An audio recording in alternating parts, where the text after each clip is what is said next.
Egypt, would it be fair to say that Israel is quietly happy with the change of government, which, of course, many people regard as a coup in Egypt? The new government is being much tougher on the border in terms of supplying Hamas. Yeah.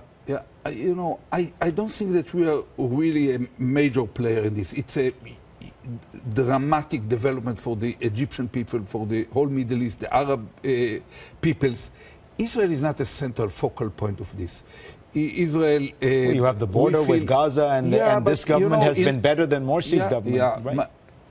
I think that the whole world should support Sisi. I believe that the new Egyptian I think that you have to support him. If we support him, it probably will embarrass him. It probably won't help him. But Sisi and the liberals, Baradei and the others, they deserve the support of the free world. To who else they can turn? Morsi was elected relatively fairly, but he immediately turned to use the very tools of being quite democratically elected into turning it into totally authoritarian, Sharia-like, extreme Islamist system. And his own people rejected it.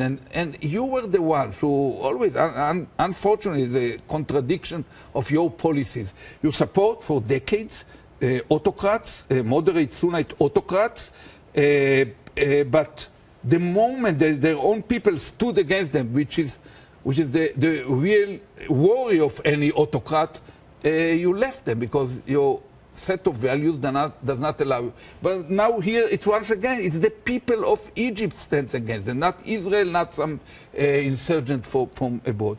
I think that they need your support, they deserve your support, and that ultimately, you know, the Egyptian people will decide, and the only thing that I would demand from them in exchange for this support, that they will, within a relevantly short period, probably a year, will run a fully democratic, open kind of elections. There's an irony here, which is that Israel and Saudi Arabia are probably the two governments most quietly supportive of this new Egyptian regime. Yeah, we shouldn't push ourselves to the front of these internal Arab historic dramatic transformations.